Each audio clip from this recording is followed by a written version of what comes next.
From the nation's capital, the American Enterprise Institute for Public Policy Research presents Public Policy Forums, a series of programs featuring the nation's top authorities presenting their differing views on the vital issues which confront us. Today's topic, U.S. energy policy. What direction? I'm Peter Hackus. In 1973, a nationwide Roper poll showed that most Americans thought that the energy crisis was a myth, purely contrived. As late as the first part of 1977, another Roper poll showed that people still thought it was a phony. But a recent Roper poll showed for the very first time that Americans now think that the energy crisis is very real and that it will probably be getting worse.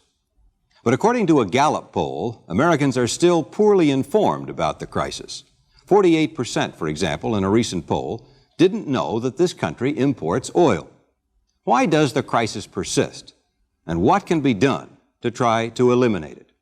How can this country reduce its dependence on foreign oil sources? Do current energy proposals contain enough incentives to increase U.S. energy production? How much can conservation help ease the crisis? In short, what should this country's energy policy be? Welcome to another Public Policy Forum presented by AEI, the American Enterprise Institute, a nonprofit, nonpartisan research and education organization. Today, 4 experts will discuss a major issue: U.S. energy policy. Which direction? Appearing on our panel today are Morris Udall, Chairman of the House Interior Committee and Chairman of the Subcommittee on Energy and Environment. Representative Udall, a Democrat, has served in Congress from Arizona since 1961. Melvin Laird was chairman of AEI's National Energy Project during its 2-year study of the U.S. energy situation. Mr. Laird is senior counsel for national and international affairs for the Reader's Digest. He served for 4 years as defense secretary and for 16 years as Republican congressman from Wisconsin. John O'Leary heads the Federal Energy Administration. Mr. O'Leary was head of the Natural Gas Bureau at the Federal Power Commission and was in charge of mineral resources at the Interior Department. Edward Mitchell was director of the AEI Energy Project. Professor Mitchell, who teaches business economics at the University of Michigan, served as senior staff economist for the President's Council of Economic Advisors and was a member of the Oil Policy Committee. Moderating today's program is John Charles Daly, formerly a broadcast reporter and commentator and a news executive with both CBS and ABC. Mr. Daly is a former director of the Voice of America. Now, here is Mr. Daly. This public policy forum, part of a series presented by the American Enterprise Institute, is concerned with U.S. energy policy, which direction. We have finally come to recognize as a people that we have an energy problem, but we have not yet forged the policies with which we will confront and possibly resolve that problem. We have President Carter's April 20th energy message and the Senate Republican Energy Initiative in opposition thereto. 2 congressional agencies, the Congressional Research Service and the Office of Technology Assessment, challenging the completeness and accuracy of many assumptions in the Carter Plan, believed even before Congress weakened it that the Carter Plan could not have achieved its goals. Detailed analyses of oil and gas reserves or outlook in recent times, coming from the CIA, the Organization for Economic Cooperation and Development, and the Library of Congress, each have different estimates and tend to make a confused picture more so. And compounding all the confusion is the fact that the controversy is or does not really turn upon energy resources alone. Included are the thorny issues of the environment, national defense, inflation, unemployment, and maintaining a strong and stable economy. And so the question, U.S. energy policy, which direction? Congressman Udall, as chairman of the House Committee on Interior and Insular Affairs and a member of the board of directors of that Office of Technology Assessment, an analytical arm of the Congress, You live very close to the energy dilemma. Do you agree with the Technology Office assessment that the Carter Plan has not met the challenge? Yes and no, and let me explain. I happen to think we're in the early stages of a wrenching transition that's going to be as fundamental as our turning from an agrarian society into this industrialized country that we are. And if you look at it from the standpoint of really what we have to do over the next 15 or 20 years as our supplies of oil and gas run out, it was pretty timid. If you look at it from the standpoint of what the American people are prepared to do, and already the Congress is watering down the plan, it was probably about as bold as we could do, as we could go at this time, and I think the general structure of the President's plan was adequate as a beginning. Mr. Laird, you've been chairman of the National Energy Project of the American Enterprise Institute. Do you see a resolution of the energy problem in the administration's plan? No, I don't. I first would like to say that I agree completely with all the conservation measures that President Carter has proposed. And conservation is something that I think America and the American people are ready to move forward on in every aspect. Matter of fact, I'd go much further in the conservation area than President Carter had proposed. But you're only going to save at the maximum as you project out all the conservation measures you can take, perhaps 9 or 10%.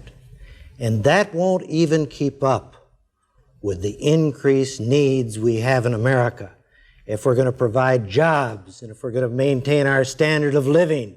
But I'd go beyond the conservation program of President Carter. I'd go for rationing, and I advocated it 2.5 years ago.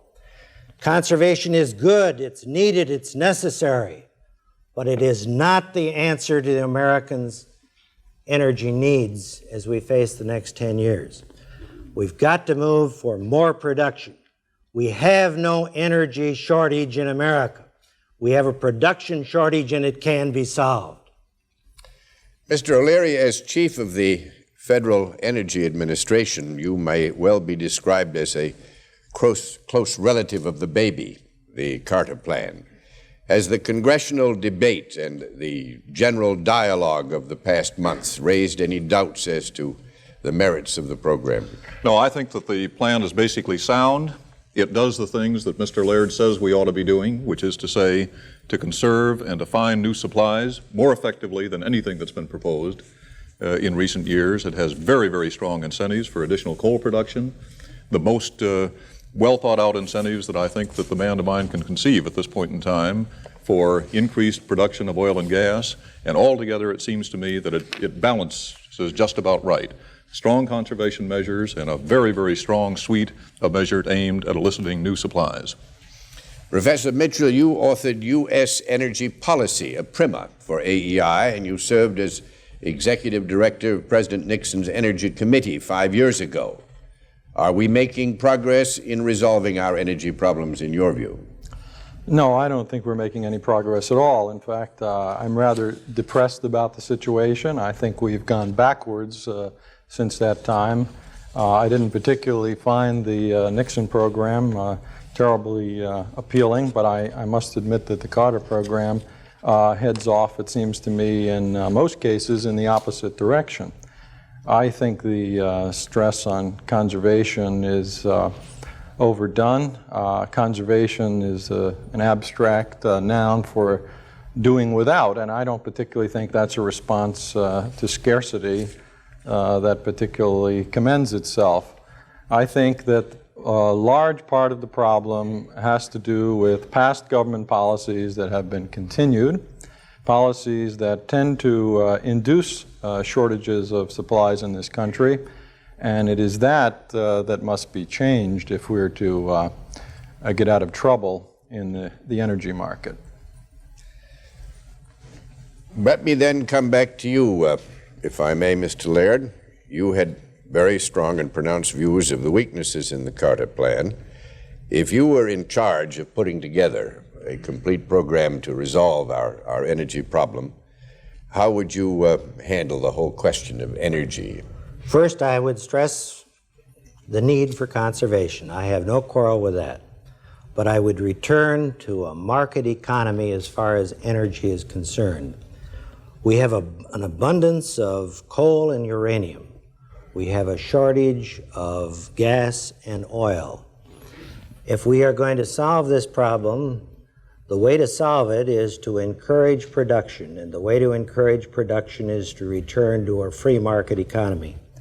The Carter Energy proposal pegs all of our energy requirements to OPEC prices, and it sets a tax against the American production based upon the OPEC price.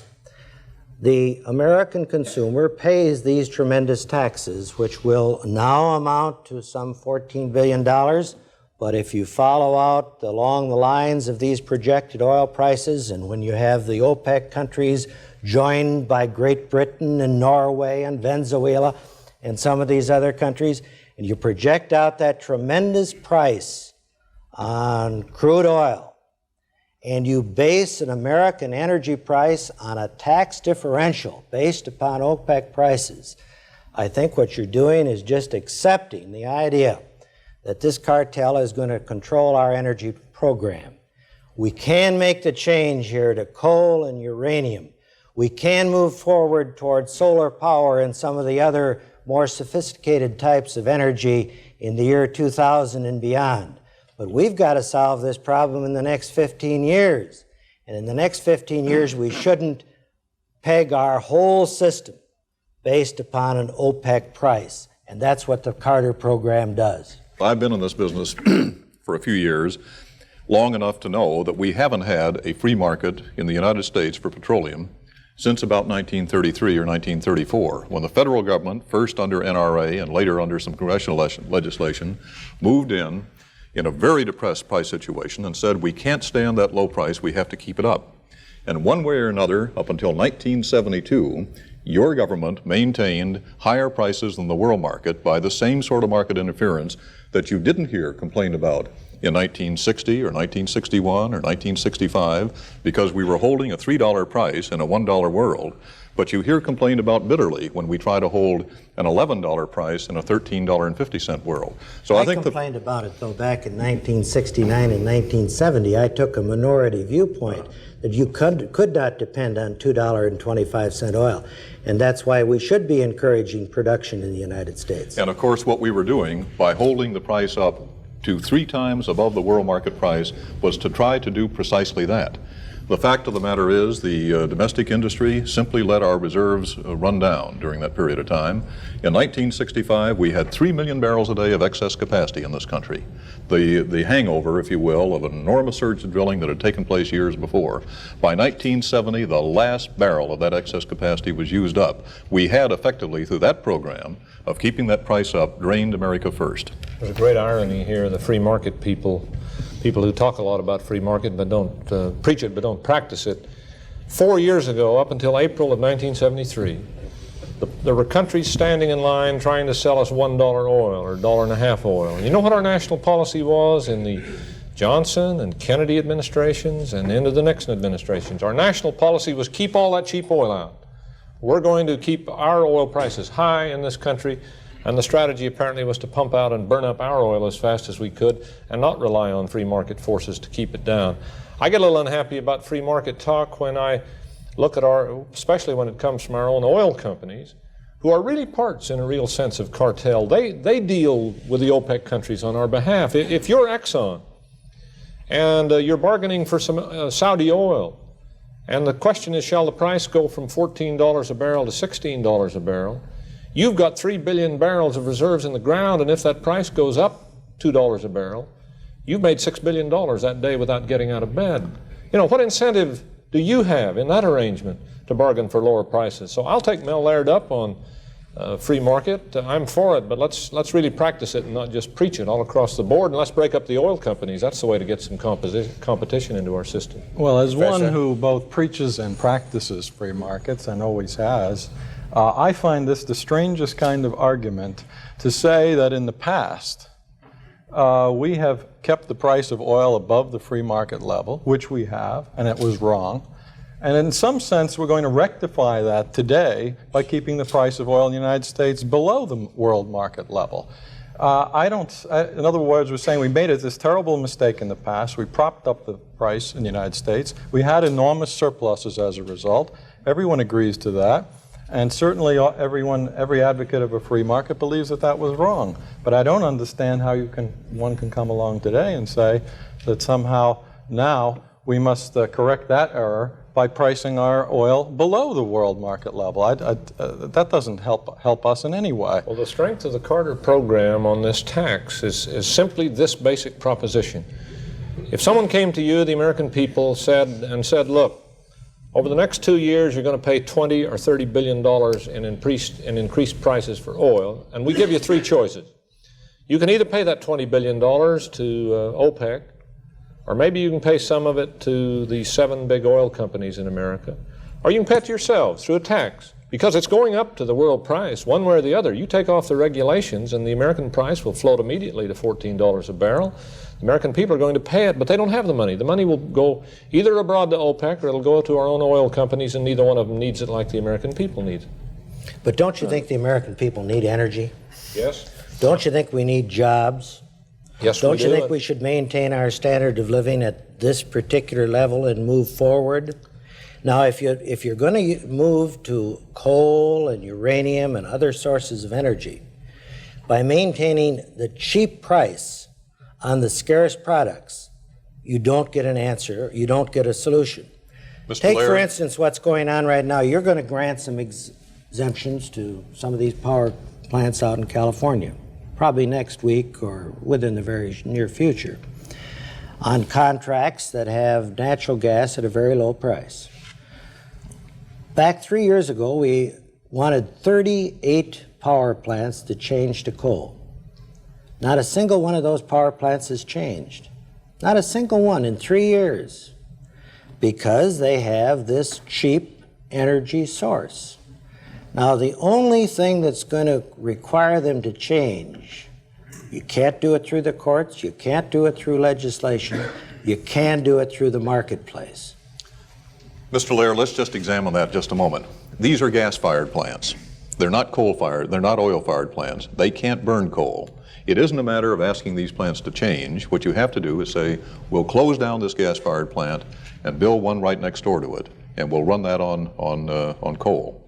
Now, here's the way we have that situation rigged in this country now. There's such a thing as a purchase fuel adjustment clause in virtually every Public Service Commission's regulatory armory.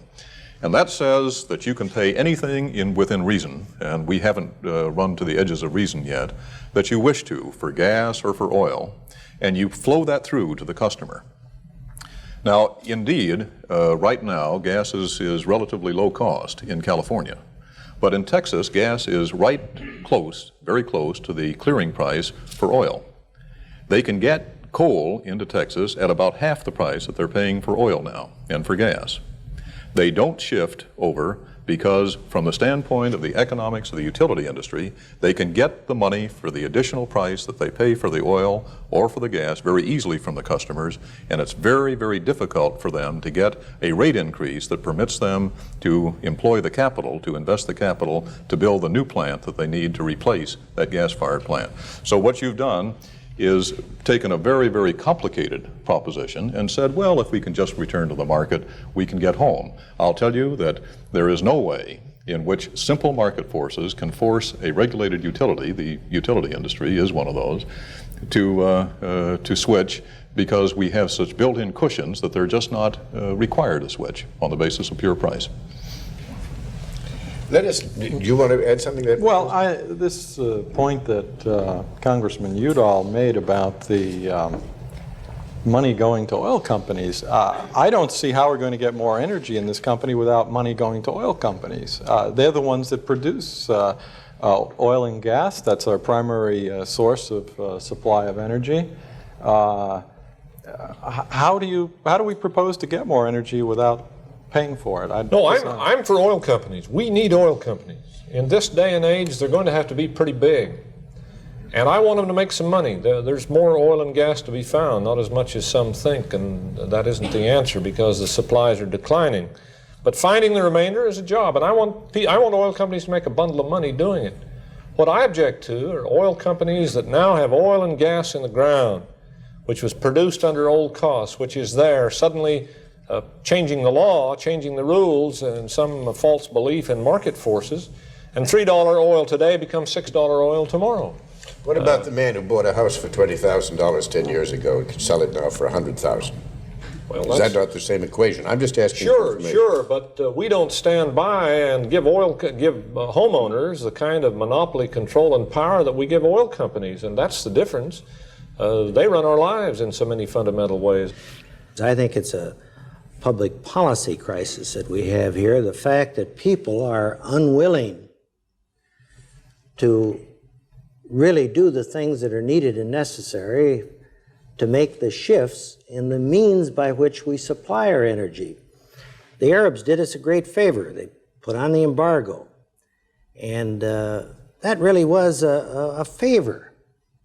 In many ways, it should have alerted us to. Don't give us these favors very often. It should have alerted us to the fact that we were very dependent upon outside sources for energy, and from a national security standpoint, from an economic standpoint, from any standpoint you want to take, that was bad for America.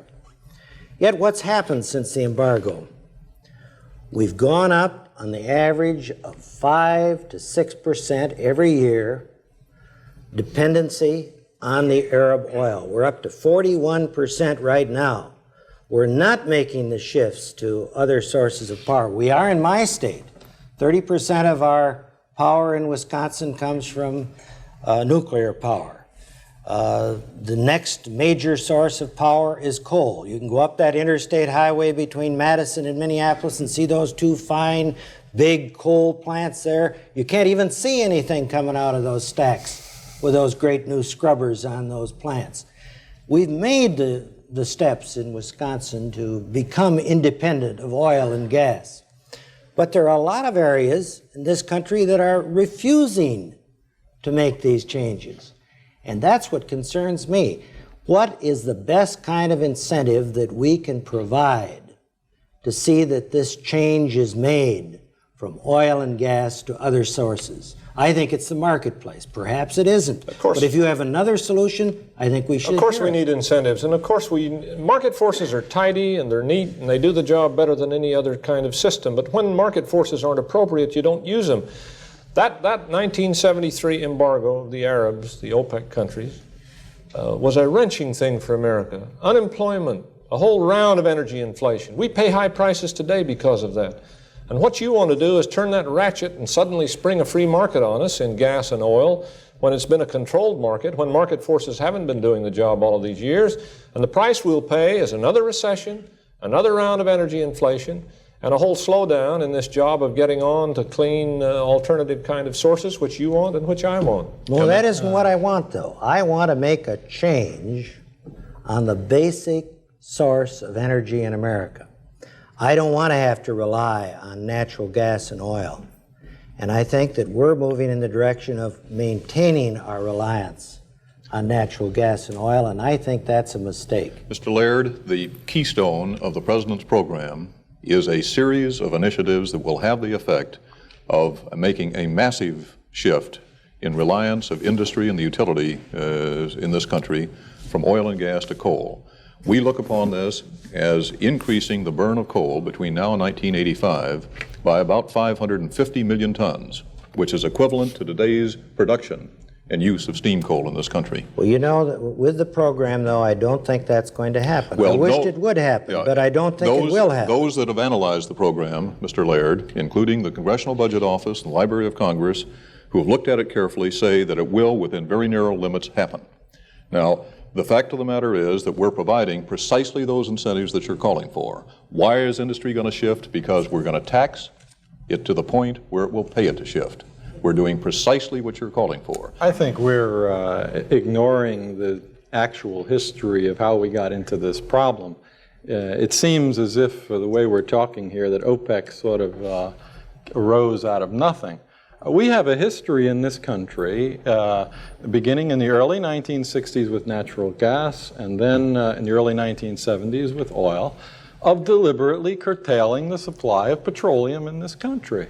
It's hardly surprising that if a country sets out to curtail the supply of its basic energy source, that it's going to wind up importing great quantities from abroad.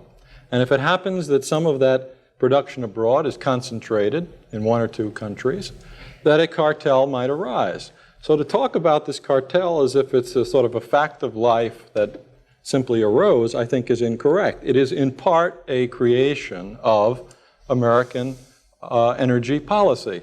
Now, it's that policy that is being continued under the Carter Plan. You're still not getting market prices for oil and gas in this country.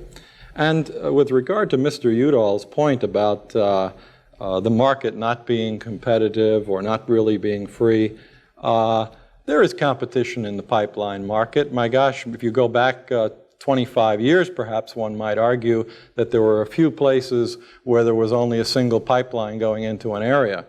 But nowadays, that is generally not the case. And secondly, if to the extent that there is only a single pipeline going into an area and many producers, you're going to get a price for gas that is below the competitive level, not above the competitive level. We've not really had a period in this country, in the general natural gas market, where we have had free prices, free markets. The only place that we have had this in recent times has been in the intrastate market, and that market has behaved remarkably well. That market prices rose when they were supposed to rise. They fell when they were supposed to fall. Industry in that part of the country has done extremely well. And under the Carter Plan, that one free market that has been allowed to survive will be eliminated. And that says something about the plan. When I look at the plan, I don't see an economic rationale to it. All I see is that every little free market that might flourish is going to be grabbed hold of and controlled, and that seems to be the theme of the policy. Mr. Leary? Let me describe that market to you. The price went up between 1970 and 1977 by a factor of 10. From 17 cents an MCF to $1.75, roughly. Drilling doubled. The rate of activity, the employment of rigs doubled. It went from 300 in 1970 to about 650 today. The reason there are no more today is because that's all there are. And what happened to the footage drilled? It went up by 60%, and the wells completed went from about 8,000 a year to about 13,000 a year. And then what happened to production? In each of the years since then, with one exception for oil, production of both oil and gas has gone down. Now, this begins to tell us something, I think, about the sort of resource that we're working with onshore shallow in this country. It's a resource that's been worked over pretty good, and what we have to do, and what the President's program does, is find ways to get the very, very strong industry that we're talking about here, the oil industry, to go out farther, to go out and explore new areas, and to go down deep. And that's what I meant when I said that the incentives under our proposal are stronger than they would be under literal deregulation. I think those facts that you presented are very misleading. First of all, you know that the price of natural gas was incredibly low because nobody looked for natural gas in bygone days. So to say that it went up tenfold is really to say nothing, because it began at almost zero. And furthermore, to say that production has not increased enormously in that market is just to recognize the fact that it is a small market. While on the producing side, there may be enormous potential, the demand from the interstate market represents the demand of only a handful of states in the Union. What would happen in that market in terms of prices, in terms of consumption and production, would be quite another thing if the entire U.S. market were uncontrolled. We haven't really touched on the question of nuclear fuel. Why has the performance in 20 years been so disappointing, and does the program remove the roadblocks that have held it down? Plain fact is that that great dream of nuclear power that dominated our thinking in the 50s and 60s is not really there anymore. Nuclear power is going to play a role in our lives. We've got 10% or 11% now of our electrical energy generated by it. It may go to 15 or 16 or 18%. But that great dream that we were going to have all we wanted, it would be dirt cheap, nuclear power had no problems. It has real problems. So does coal. So does everything we turn to has problems. But nuclear isn't the answer, and it relates to economics. It relates to increasing citizen concern about safety. It relates to a whole range of things. In your recommendations in the publication by EEI, you seem to take particular interest in the fact that environmental concerns could hold up over substantial periods of time, progress in increasing production. Well, I think the procedures that are set up to review nuclear power plants and the environmental impacts have got to be modernized, and they have to be, you have to have the procedures so the environment is protected. But it should not be set up in such a way that you can never get any decisions. Well, my committee held hearings, and Mr. O'Leary was one of the witnesses, on this whole business of why it takes 10 years from the day you decide you want a nuclear plant to get it on the line producing energy. And there are a lot of problems, with the coal plant. We've been building coal plants all of these years, and coal plants are only maybe a year and a half or 2 years quicker nowadays.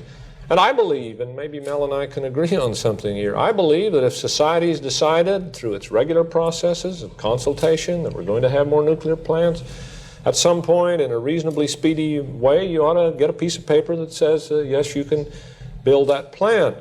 But the General Accounting Office did a study of all of this, and they concluded that this 10-year cycle is divided into 6 years of construction time, into 2 years of the utility getting ready before it's ready to start construction, picking the site and arranging the financing, and 2 years of regulatory delay. Now, if you had a guy there with a stamp, the minute you walked in your application, stamped it, and you could shout to the construction workers across the street and they start building, you'd still have 8 years. It's a very long time. These are very big and very complicated plants. So we owe the country a better, a more simplified decision-making process. But it isn't going to totally eliminate the long lead times that we need to build these big nuclear plants. But it can be cut back. It can be cut back. Sure, there are reductions can be made, and we ought to look for them. There is another area, which is solar heat. And I wonder here if the public understanding of its potential is not out of whack, that they have, by accident or otherwise, have come to expect too much from it. It's supplemental, essentially, isn't it? There are really two sides to this. First of all, the experts were telling us 4 years ago that to build what requires, let's say, $1,000 for a nuclear plant, that is to say an installed kilowatt of capacity, would cost $100,000 for solar electric. We're finding that within 5 years, that $100,000 ought to be down to $3,000 or $4,000. And that's an enormously important statement. That means that in the event that we find that we must go to solar, we can do it with about the jolt to the economy that we suffered during 73 and 74 in basic energy costs. But as far as bringing solar in on massive deployment tomorrow morning for household heating, no. So far as massive deployment for domestic hot water heating, yes, I think. Well, I think we're about ready for that. I would put the household heating as some 5 to 10 years down the road as energy costs generally go up and the technology improves to cut it down. But the really important statement, I think, is what's happened to photoelectric production of electrical energy, and that's gone down at a rate that no one in the business could have predicted 3 years ago. You know, the American people like the big, sexy, exotic solution. Someone comes charging out of the laboratory and says, giant nuclear power plants, your problems are over, forget it. Or hydrogen is the answer, or something else.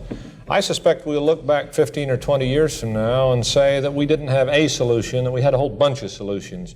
Nuclear is going to help us through a little bit. Conservation is going to be a big chunk. I think we'll get some help out of some of these hydrogen things that Mr. O'Leary was talking about. Solar will begin to play a bigger and bigger role. I think you're going to see wind power and biomass and burning garbage, and you may even see firewood come back and do a little bit of the action. But I think we ought to think of smaller solutions, of decentralized solutions, and not look around as though the only way we could solve this thing was to have one big giant plant somewhere cranking out solar fusion nuclear fusion or some big solution. I think we should be looking for a lot of little solutions, and we ought to finance the little basement inventor and the small company that are going to come up with a lot of applications. Just one idea. I had this fellow Wanless in my office not too long ago, a Californian. And there are 300 million electrical engines working in America. One little retrofit thing he's got on there, one little device, you get the same amount of work out of that engine with half the electrical current. And that's going to play a big role. So we'll have a lot of little things. One of the nice things about a market that's not regulated by the FEA or somebody is that people are free to do these things. As long as it pays, they think it's worthwhile, they're quite free to do them. Companies are free to do them, and consumers are free to use them. What I find strange is that there seems to be the administration feels the necessity to subsidize things like solar power. If they have a place, they'll find their place. I don't see why the FEA or any other body should feel called upon to decide which of these new sources should be subsidized and which should not, and which should be taxed, and so forth. All right, I think we've covered most of the ground. Does anybody want to go into other areas? If not, I think it's about time that we go to the question and answer session. For years, experts both in and out of government have wrestled with the energy policy problem. For example, in the interest of overcoming oil and natural gas shortages, can coal be substituted in light of what burning coal might do to the environment? What role should nuclear power play in future energy efforts? How tough should U.S. energy policy be? And who's to pay for it all? Now, to challenge our panelists, let's get the views of the experts in our audience. All right, may I have the first question, please? My name is Jack Cole. I'm with the Milwaukee Journal. This question's been alluded to, but really not answered directly. Could I ask each one of the panelists whether the profits of the large oil companies currently are too high, too low, or do they consider them reasonable? All right, who'd like to start with that? I'd be Will you happy start to with it, Professor? I believe that while they fluctuate, and they have been higher in the last couple of years than in the past, on average, over a long period of time, they've been very normal, very close to the normal of all manufacturing corporations. And I believe that there have been any number of studies, including a study from AEI, which shows from every angle you look at it that oil company profits over the long pull have been normal profits. I agree with Professor Mitchell. I think if you look at it on the long-term basis, and the study which is good to be released by our energy group at AEI shows that in the long term, the profits have been reasonable and on the same basis as other sections of industry. Mr. Congressman? I think they're high and outrageously so. If I might be confused for my friend Mel Laird here, but I think the level of profits ought to be fixed by market forces. If there's something people need that's going to be produced in a competitive atmosphere and you can make some money on it, that's the amount that you ought to make. But we don't have competition. These big oil companies they've been protected by government. They've been kept out of the competitive market. They tend to cooperate with OPEC. They get involved like Gulf did with fixing the price of uranium.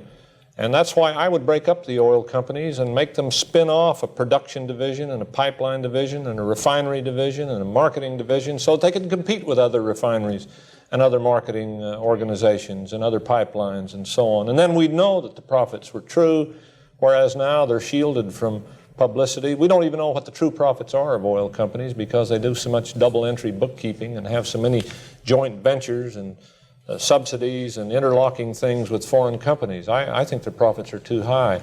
And as I said earlier, I'm for profits. I think oil companies ought to make a bundle of money finding oil and gas for us, but it ought to be on a competitive basis, and then we'd know the profits weren't outrageous.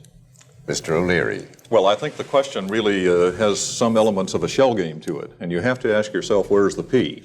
And the P is not profits, oddly enough. Indeed, the first two protagonists here are correct in saying that the profits as such, express profits of the oil industry have been in line more or less with all manufacturers until we get to a point where the inventory gain was so great, as it was in 1974, that they simply couldn't put it away into other forms of investment fast enough. Generally speaking, what you really have to look for, the shell that you really want to look under, is the capital expansion shell. And there you'll find that the oil industry has done marvelously, to the point where 15 out of the top 16 rated corporations in this country are oil companies. So really, I think what you have to do is recast the question to say not how are the profits doing, but how are they doing, how are the companies doing? And they're doing marvelously. You're not against it. No, not a bit. No, it's Well, just I an thought observation. you gave the impression that you Not a might bit. be opposed. No, it's just let's ask the right question. But you like to have them do well. I like to have all American industry competitively pitted against one another and doing well. I think maybe That's that the way. That's. I feel I think that- maybe that competition has not been entirely present If for the oil the oil companies industry. get the heck out of coal, Professor Mitchell has been trying I to can't let this go. Where is this study? Where is this analysis that shows that the oil company profits have been extremely high? Any number of studies have been done.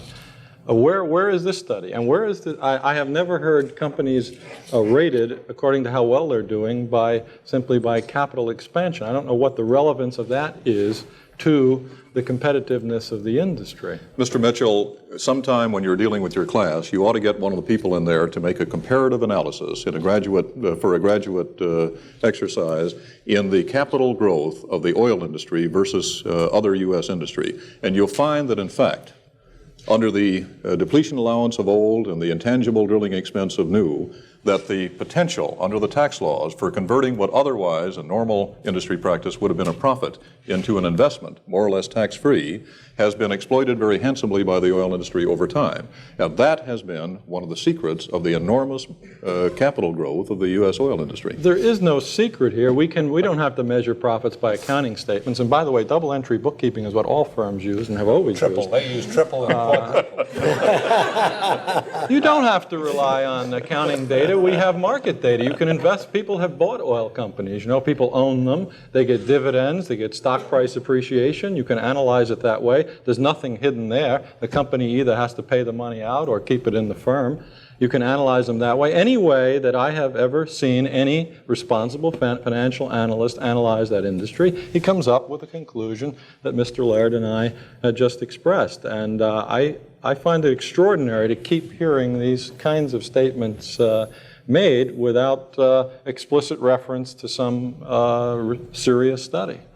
Would you care to make explicit reference to the serious study that tells you that, in fact, the profitability has not been Well, I have substantial done above that of studies all myself manufacturing? and published them. The study's been done over and over. The Federal Trade Commission itself publishes data. There are any number of ways.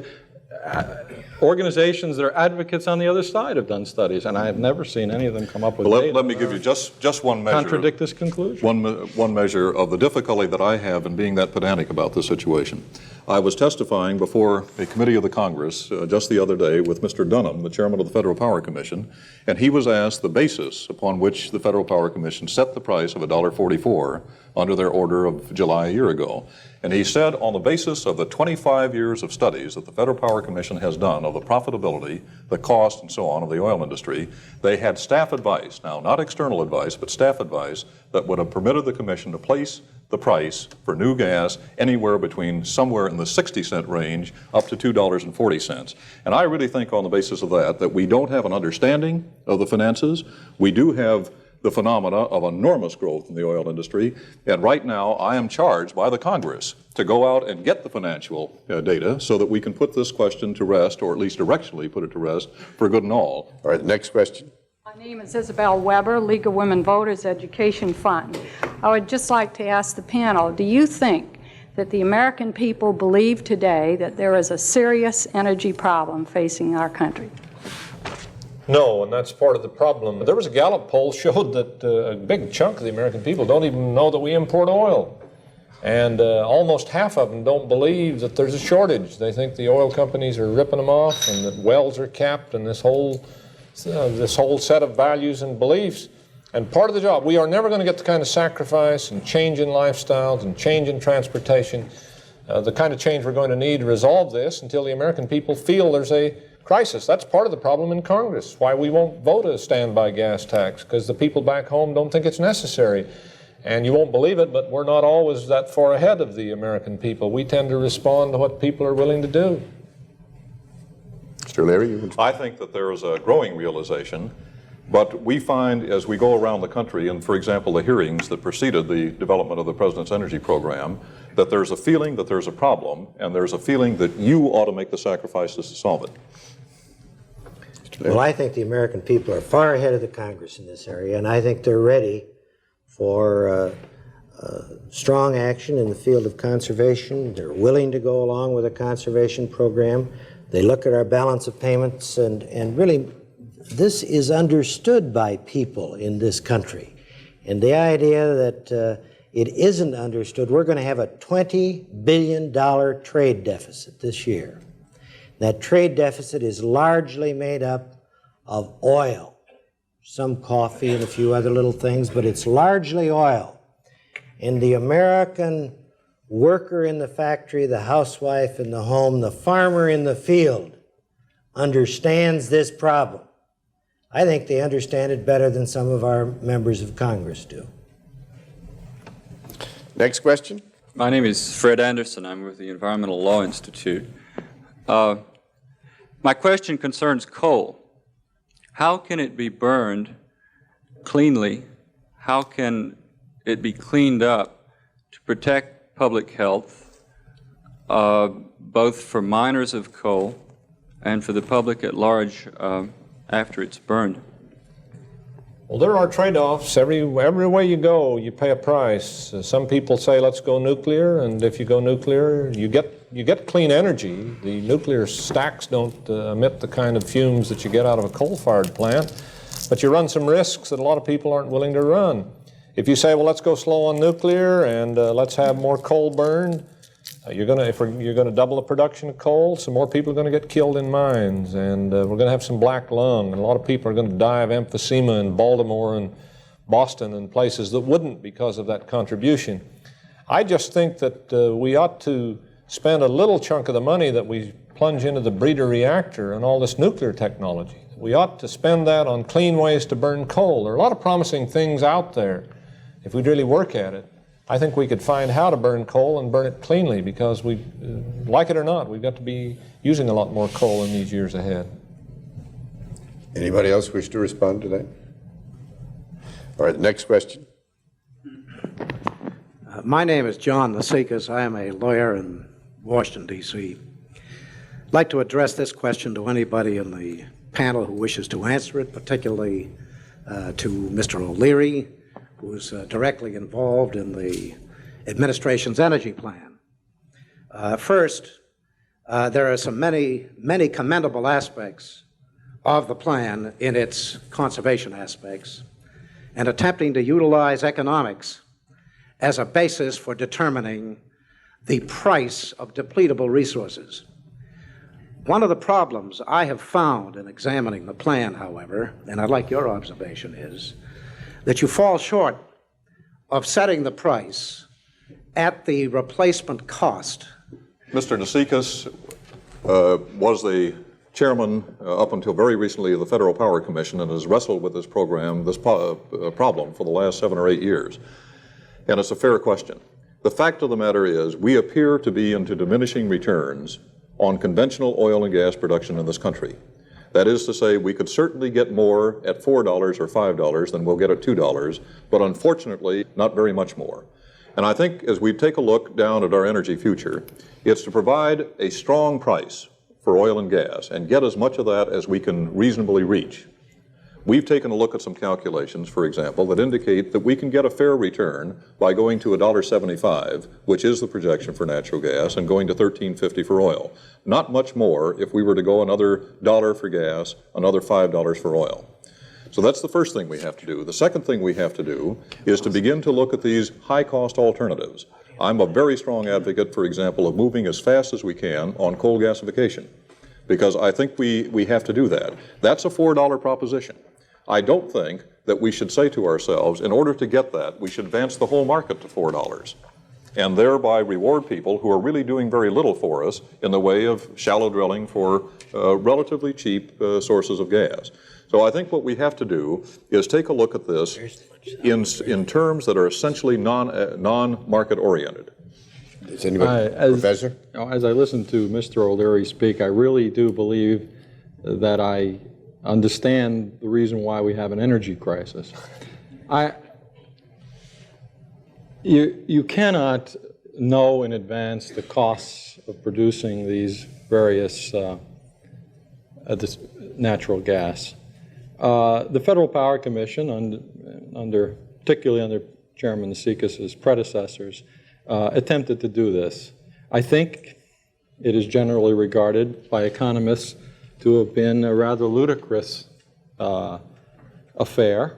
The idea that one can pick out different sources of energy, different sources of natural gas, assign different costs to them, predict in advance what those costs are going to be, set different prices for gas in different places or different depths or whatever have you.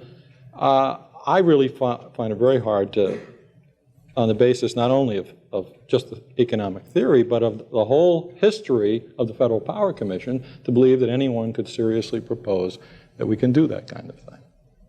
Yes, ma'am. My name is Carol Gaddy, Tenneco. I'd like to direct my question to Congressman Udall. You have mentioned a couple of times this evening breaking up the oil companies, and my question to you is twofold. How and why do you think that breaking up the oil companies will affect our energy problem? And two, who is going to bear the burden of breaking up the oil companies? Is it not true that it would probably be passed on to the consumer? Yeah, what we'll pass on to the consumer will be lower prices, or at least prices which don't increase as rapidly as they have been. You know, this whole idea that somehow we've been told that somehow we can't have the energy we need unless we let it be produced by these giant oil companies. They're not satisfied with running all of oil. They're buying up most of the coal and uranium, and they're getting into geothermal. They're into every conceivable kind of production. I would divest them through an act of Congress if I had the power, but divestiture has been given a bad name by Bob Hope and Mobil and everybody else. I'm not sure we have the horses to do that just yet. But I have proposed a first step in the Congress, and that is to say that the federal energy reserves, the offshore oil and gas, the western coal that belongs to we the people, the geothermal resources, the uranium on federal lands, that be leased to people who will compete, who know what a free market is really like. The coal will be leased to independent coal companies. The federal oil will be leased to the independent oil companies and let them make some money doing it. That's the way that I would go, and it would provide competition and lower prices. You know, in 1911, very quickly, they broke up Standard Oil, the old Rockefeller Trust that had most of the oil in America, and the sun came up. They broke it into 33 companies. Babies were born. Weddings were held. They celebrated Mother's Day and the World Series. The world didn't come to an end.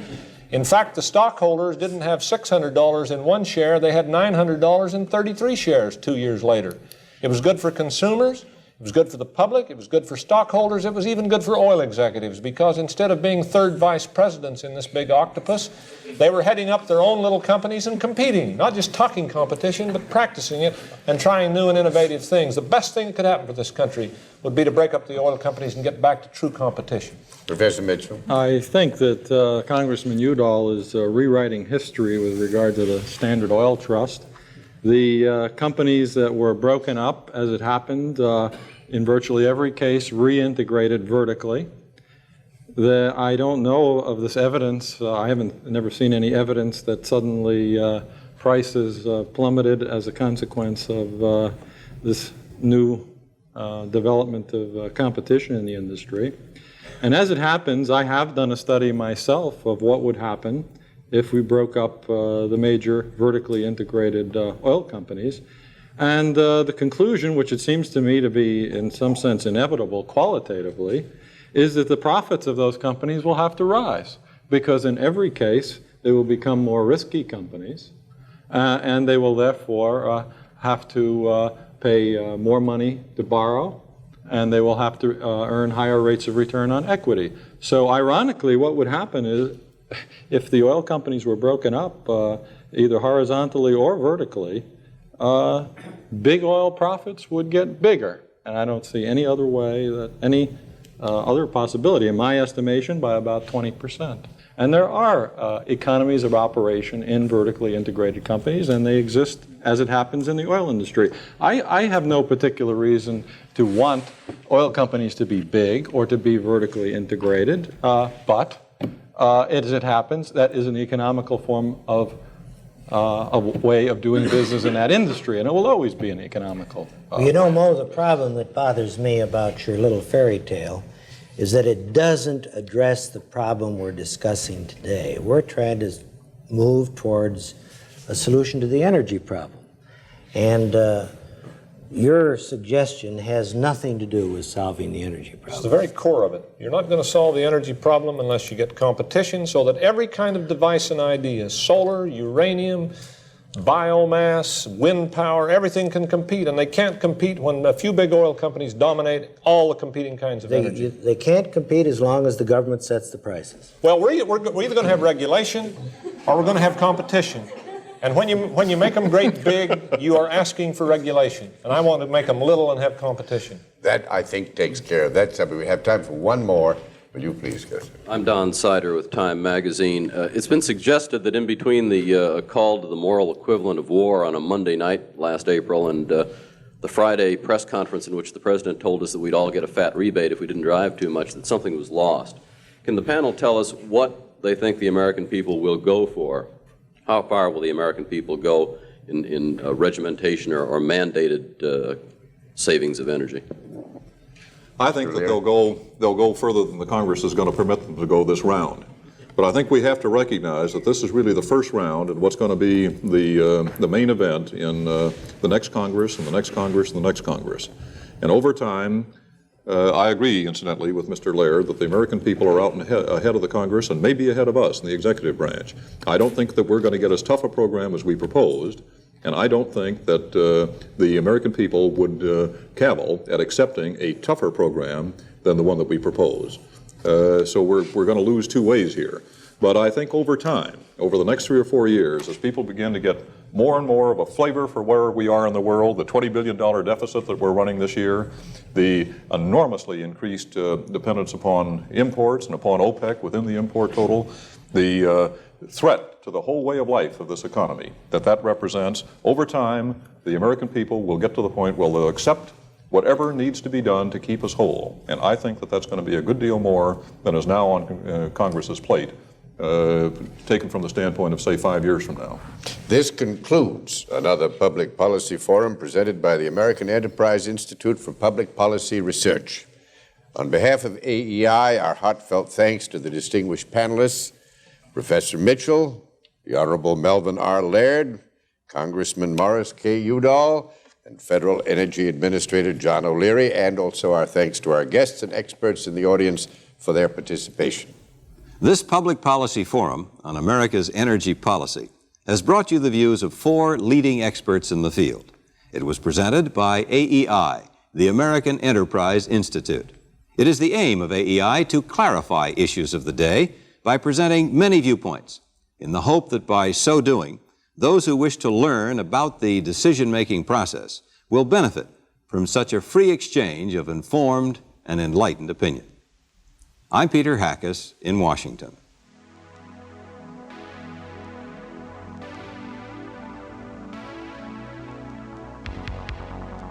This Public Policy Forum series is created and supplied to this station as a public service by the American Enterprise Institute, Washington, D.C.